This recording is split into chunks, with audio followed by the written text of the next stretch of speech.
Hey guys, it's me Jerry. Today I'm going to be going through my personal top 10 picks for the best movies of 2024. Let's go ahead and get started. Number 10, A Quiet Place Part 1. Even though this one's making it on the list, this wasn't one of my favorite movies that released this year. I still really wanted to do a top 10, so I kind of had to include it because I only watched like 13 movies this year, like new release movies this year. So for number 10, we have A Quiet Place Day 1. I know there are different characters and perspectives this time around, but I really felt like this movie was completely unnecessary. We already saw what day 1 of like the Quiet Place monsters coming to Earth looked like in A Quiet Place Part 2. Like at the beginning of that movie, it showed what happened, and the entirety of A Quiet Place Day 1 is just that expanded upon, and I don't really feel like that was that necessary. A part of this movie is also kind of proof that when you show too much of something, it kind of loses its scariness. The first Quiet Place movie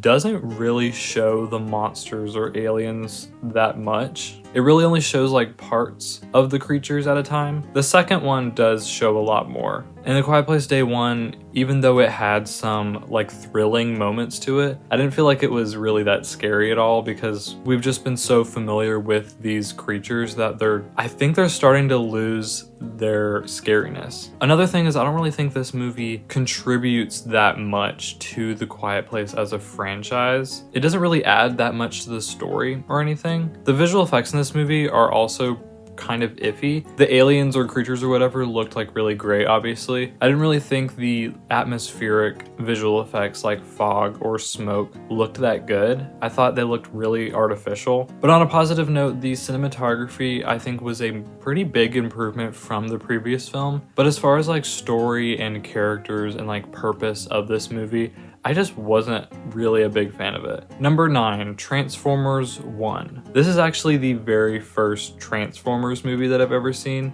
The most I'm familiar with the Transformers as a franchise is the 2012 Wii game Transformers Prime the Game. So that being said, my familiarity with like the characters and lore is extremely slim, but that didn't really stop me from enjoying at least some parts of this movie. The action scenes of this movie are like so cinematic and thrilling, and throughout the movie I was just like waiting for the next action scene to happen because they were just so fun to watch. I'm gonna be honest, I'm not completely 100% the biggest fan of the animation in this movie. Some of it was giving me like Lego Bionicle vibes, like those Lego Bionicle movies, and I did think a lot of the comedic parts of this movie were kind of cringe, but I still did enjoy a lot of the action and fight scenes. Number 8, Inside Out 2. Though having a couple flaws, this movie is still what I would consider to be the first good Pixar movie in several years. A lot of new and interesting concepts are added to keep the story going as Riley gets older, and a lot of ideas are expounded upon in a really nice way. Though I also thought there were some minor inconsistencies from things that were introduced in the first film. I'm also a little sad that they didn't get Michael Giacchino for the soundtrack for this one because he did such a good job on the first movie, but the music in this one is still pretty good.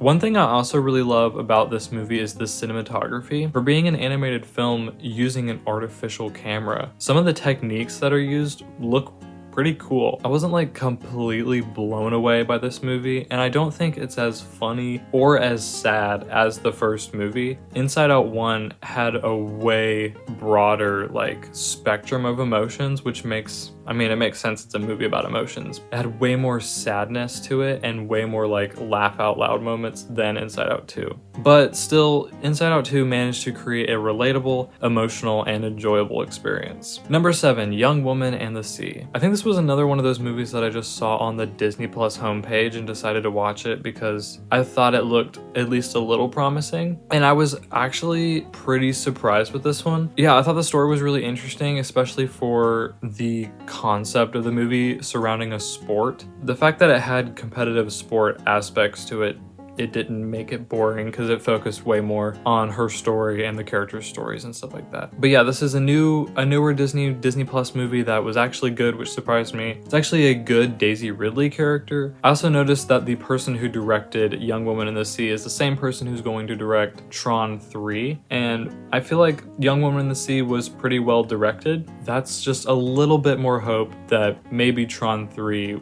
will be good. Number 6, Billy and Molly, an Otter love story. I rarely ever watch documentaries. I've only watched like 2 documentaries total last year. This one was another one of those where it popped up on the Disney Plus homepage and I decided to give it a shot. And I was pleasantly surprised with a beautifully shot and well-made documentary. It was just really well done and paced nicely while also having some of the best drone footage I've seen in a while. Number 5, Conclave. I was pretty excited to see this one because I'm a big fan of this director's previous work, All Quiet on the Western Front. But I'll admit I was a little underwhelmed with Conclave. The acting was pretty good, nothing spectacular, but it was a good cast overall. The cinematography was extremely artistic, but during the first half of the film, I just didn't feel like those artistic shots were 100% intentional. I don't know, that's probably just me being like really nitpicky or something. I don't know. The score I thought was also kind of mid. The composer of the score for Conclave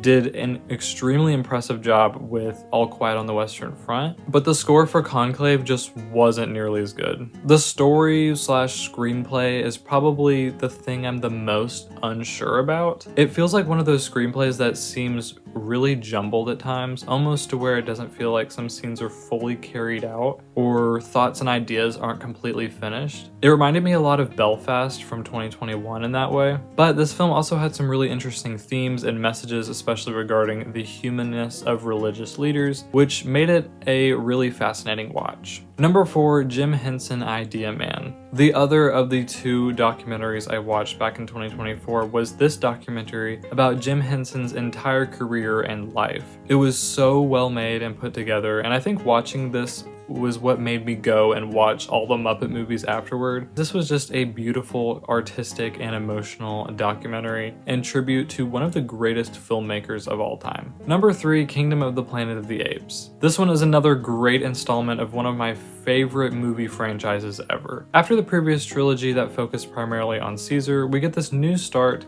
with a story that picks up several generations after Caesar's lifetime. I talk about this one a lot more in my Planet of the Apes movies ranked video, which you should definitely check out if you have not already. Anyways, Kingdom of the Planet of the Apes has amazing visual effects, great direction, and a promising continuation of the Planet of the Apes franchise. Number 2, Dune Part 2. Breathtaking in almost every single aspect, Dune Part 2 improves tremendously upon what was set up in the first film. The visual effects here being simply jaw-dropping. Concepts that may sound cheesy or far-fetched on paper, like jumping onto a giant sandworm and riding it across the desert, somehow manage to work and seem possible because of just how well executed the visual effects are. Rebecca Ferguson's performance here is, just like the last film, extremely and incredibly powerful. Also, the fact that Timothée Chalamet played as Willy Wonka, Bob Dylan, and Paul Atreides in just within a few years is insane.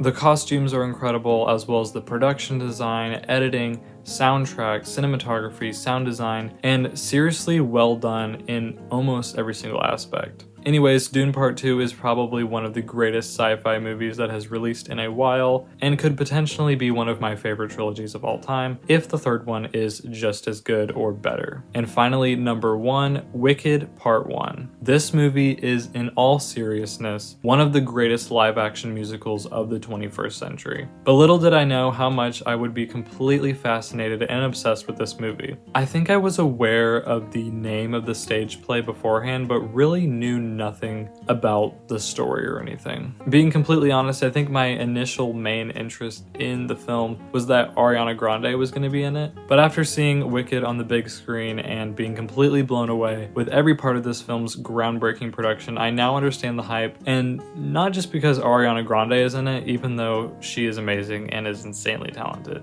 Wicked has top-tier acting, dancing, and especially vocal performances. How they recorded the songs live literally literally blows my mind. It also has amazing costumes, cinematography, production design. The production design being so impressive that things that I thought were CGI turned out to be actual real moving set pieces. The story is so well written, as well as the characters and conclusions setting up for part 2, which I am beyond excited to see. And those are my personal top 10 picks for the best movies of 2025. If you enjoyed this video and want to see more videos like this, then please be sure to subscribe. Comment any suggestions you may have. I would absolutely love to hear them. Thank you guys all for watching, and I'll see you guys next time.